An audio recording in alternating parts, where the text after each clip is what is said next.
time to do my podcast. I mean, thank you for having me. This is an honor. Oh, so tell me. Okay, so you're Finnish born. What are you doing in Scotland? Well, I came here to study. Studying psychology and sociology. But I chose this destination based on the wrestling schools and wrestling opportunities that they have. Okay. So, because they have Fierce Females, which is an all-female promotion. In Glasgow, I am in Edinburgh, so it's like an hour away or so. But I have been sick for almost 3 weeks, so I have not been wrestling at all. Oh, no. But I should be having a show next week, or I should be having a match next week. So that's great. Is all wrestling a go right now in Scotland? That's like the first show that Edinburgh has had in 18 months. That's happening next week. Yeah. So I'm thinking that the audience will be quite hungry. Yeah. I'm hoping. Yeah. Well, that's so exciting. Now, is wrestling big in Finland? No.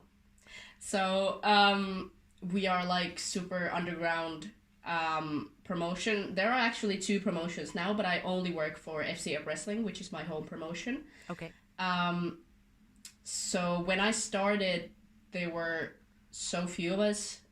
Quickly, I was the only female in the female roster, so they would always bring out like import talent for me to wrestle because women were not allowed to wrestle men back then.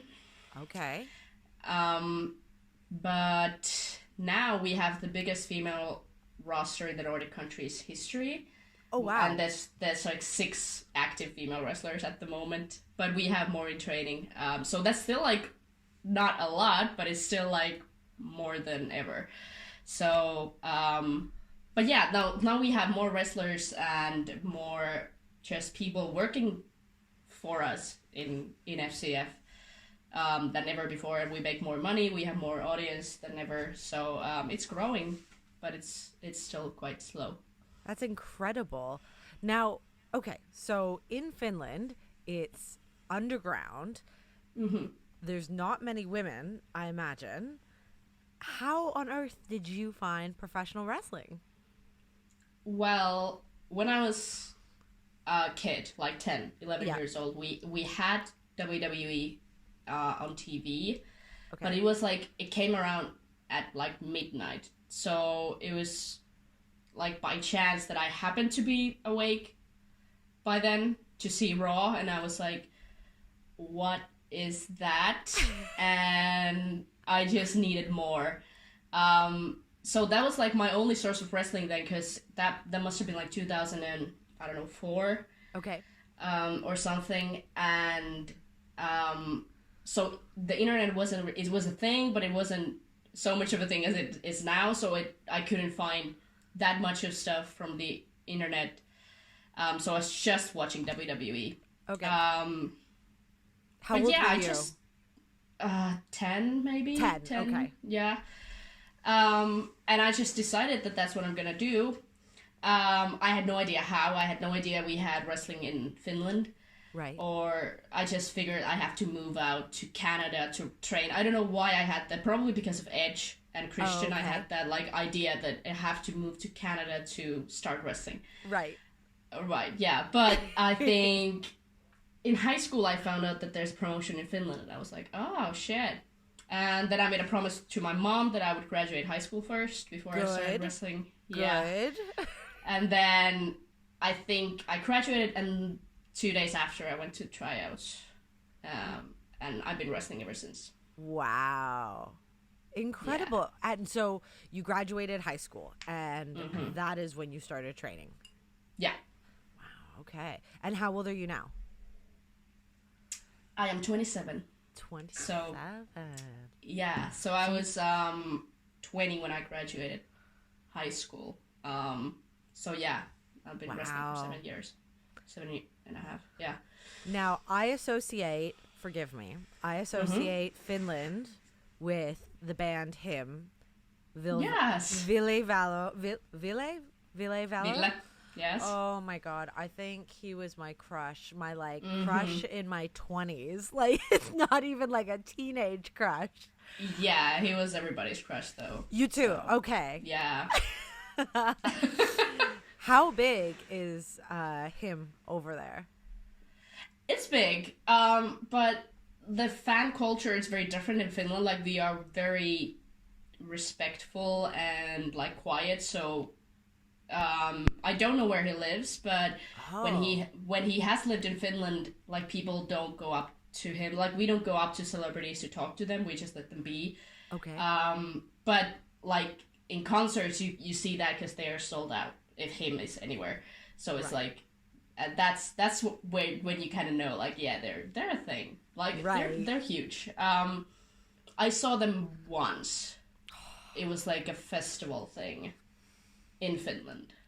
Yeah, but they don't actually do a lot of stuff in Finland anymore. But... No, yeah, I imagine they're not doing much at all. But at their peak, oh my God, oh my goodness, yeah. I still listen to him. I still love it. Not as much. Like I'm like yeah. But their time is kind of past. Like their music holds the test of time. But that was a whole era. It was, yeah. But there are some diamonds in their production that I sometimes still like, yeah. Some of their videos too. Oh, they were those have held the test of time. Yes, they have. And so Witchcraft and Regina Rosendahl. What came first? Wrestling, Witchcraft? Is it all in one? I actually I didn't realize this before, but I have practiced witchcraft with my grandmother since I was a kid, or all of my sisters have. Like we do a lot of like midsummer spells, and we've always well, obviously Finland is not a very religious country in the first place. We are very atheistic, and we always celebrate like the pagan holidays. So like Christmas, it's not Christmas, it's Yule in Finland. So we've always celebrated like the pagan version of the holidays, and we've had like spells and symbols that are very much connected to witchcraft. And I just never thought that I was practicing witchcraft until like I think that came like 2 or 3 years ago that I started like studying, and I was like, yeah, I do all those things. Wow. So a natural witch, like a family, I guess, generational witch. Yeah, that's so exciting. But like my grandmother would not like admit to being witch. She would not, but she does a lot of. That's interesting though, because that's a generational thing. Like it's only our era that is really identifying whether you're a practicing witch or it's just like this women empowerment movement. Yeah, we're the first generation that are identifying. Yeah, I mean, we were hanged before, so I guess. Yeah, hanged, burned. You know, there's a few little things. They're a little risky. So, okay. Yeah. And so was it quite organic to bring witchcraft into your wrestling, like as a character? Yes, it was. It took a while, though, to, like, I just, like, I wanted to make sure that it makes sense, in some sense, at least. Yes. But I was grateful enough to have very experimental booking team in Finland, so they were very much supporting that I get supernatural powers with my gimmick and stuff like that. So I would like summon. I had these like minions that I would summon, and I would haunt people like my opponents. So yeah. I don't have those anymore. I don't know what happened. Now I've been just wrestling.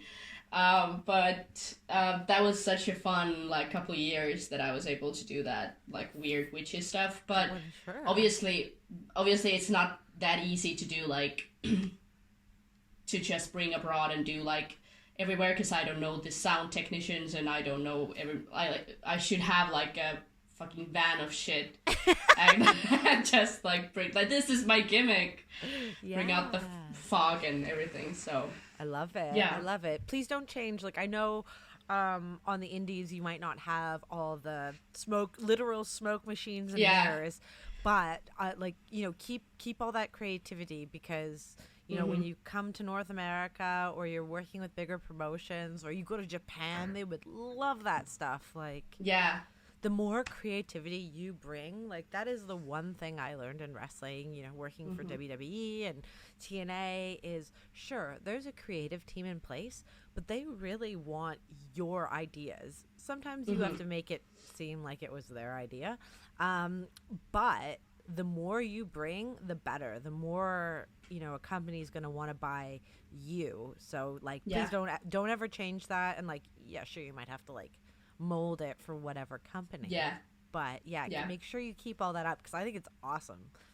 Thank you. Yeah. I will try. So what is your dream? What is big picture? Would you like to work for a major promotion? Are you happy on the indies? What's the goal? Well, obviously when I started, I wanted to go to WWE. Yeah. But when I grew up, I started having like values and shit. So What? I know. But I kind of like, I'm very much like debating on, like I was on a hiatus for about a year, just debating on what if I want to do this, because like obviously like it's just shit for female wrestlers. Yeah. It's getting better. It has been getting better. But especially when I started in 2014, it was like I was not treated as a wrestler at all. So I kind of like I had this like small hiatus and just thinking like if this is actually like, do I want to do this and be like disrespected for the rest of my life? But then I decided that I would continue and I would change the promotion that I was working in. So I became the vice chairman in that promotion, and I started head coaching, and I started doing all kinds of shit, and now it's a feministic promotion, and we don't tolerate shit. So, that a girl. Yeah. Change the system. I know, but like wrestling, like if I could do wrestling for a living, obviously I'm not doing that at the moment. Yeah. That would be the dream. In a major company, why not? But I just don't know if the major companies are actually legitimately good for people, if they're actually treating their people good, if they have the same kind of values that I do. So that is really like a thing that I have to consider, because I will not be happy if I'm in an environment that is toxic. 100%. Yeah. And that is why I have always ended with Impact Wrestling, or what was TNA. It's a smaller company. You're not going to be a millionaire, but it's like a family. You can talk to everybody. The walls are very thin between management and talent. And you're happy to go to work. And you have a lot of options for creativity. And you're a human. You matter. I can't say in the companies that you can make a lot of money or the same. But you know what? I don't know where they're at now. Like, I'm speaking from my experience from 2005, 2006. Yeah. So, yeah, it was very different. Very different. Very different. But yeah. I like to end every episode with 10 tailor-made questions. So it's kind of like a speed round, but don't feel rushed, because I want to hear all the goodness you have to bring. Okay. Okay. So name a beauty product you cannot live without. An eyebrow brush. Nice. Are those your eyebrows, or do you have to fill them in or anything? This is actually no makeup. So. Wow, girl. Yeah. You're lucky. Yeah. What is your favorite exercise?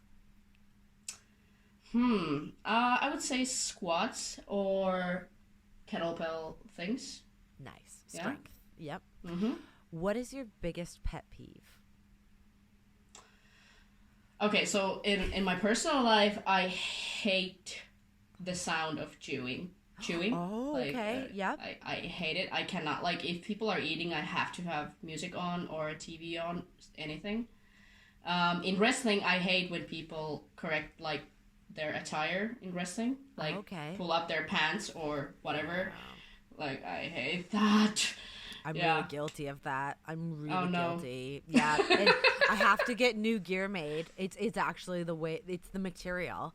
Like because I'm conscientious of that too. You're supposed to be in a fight. You shouldn't be fixing your gear. Yeah. But this material I had made, it just it literally flips over. So I like. Yeah.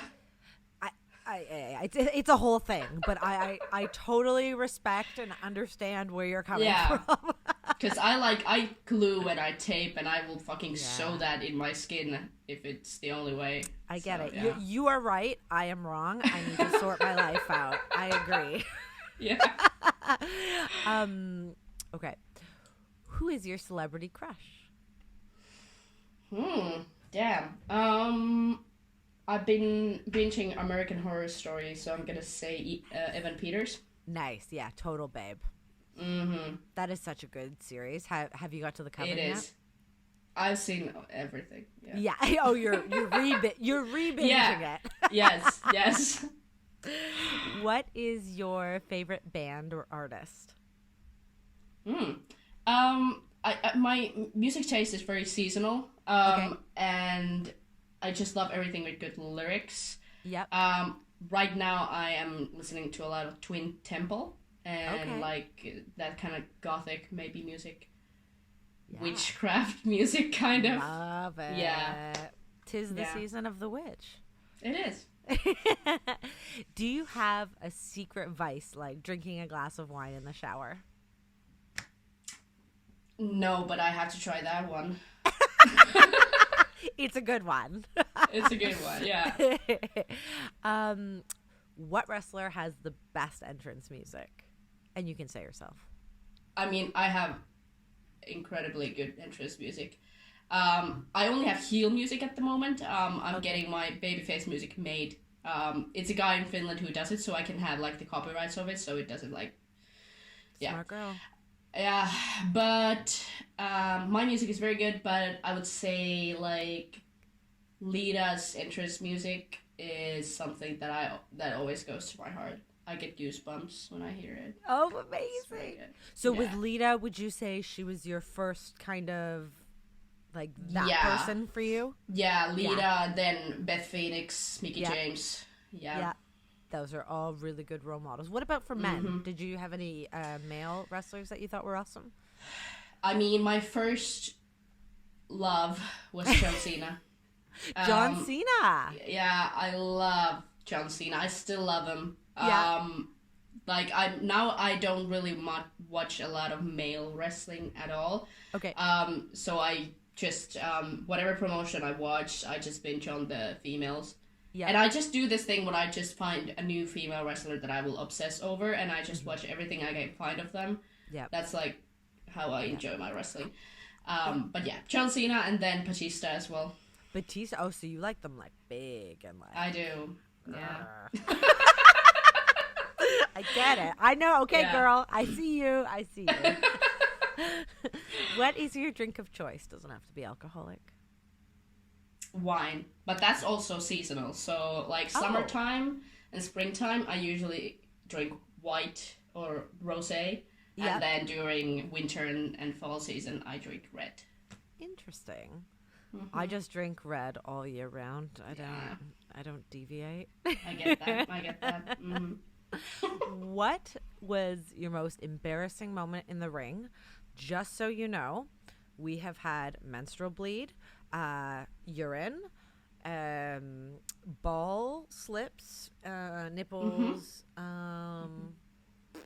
Just so you know, this is like a this is not a PG-13 question. Okay. But I don't think I've had any, like... Really? Lucky girl. Yeah, because I've always been very conscious about, like, my look and my gear and stuff. And I'm also, like, very specific of what I eat the week before a match. Is that in lieu so that there's no gastrointestinal Yes, issues? Everything. And also, like, eating disorder. I'm working with that. I'm in recovery at the moment. But, Well, do tell, please. That's huge. Congratulations, first of all. Thanks. But it was diagnosed last year when the pandemic hit and wrestling kind of stopped. I had time to seek therapy. Good for you. And kind of like, I went to therapy with my depression, and then after a couple of sessions, my doctors and my therapist were like, yeah, you're depressed, but it's probably because you have been having an eating disorder for the past like 10 to 12 years. Wow. Yeah, and wrestling did not help. No. It got a lot worse. So, yeah, now I'm like struggling to find a balance. Like, how can I work out as hard as I can without it being like a punishment for myself? Or so that's like a very, very hard thing that I'm still struggling right now. But but like it's getting better. Well, but yeah. Well, congratulations for one, seeking help, talking about it. Again, this podcast is out there, one, because I want people to learn about the amazing women that are professional wrestlers, about the human side, and if we can help one listener out there to normalize mental health or just challenges that so many of us face. You know, we appear as superhuman, but we're human at the core, and this business brings out a lot of issues for men and women, but there's different different things that we're held to that can cause irreparable damage. So and all the support in the world to you, and you know, I'm always here if you ever want to reach out and chat or scream or you've got a sister in me for life. Thank you. But let's end this on a happy note. Yeah. Finish this lyric. Oh, no. She'll be right here in my arms. So in love? Yay! Don't worry, I do all the bad singing. Awesome. Amazing. Thank you so much for doing the podcast. Thank you for having me. This was great.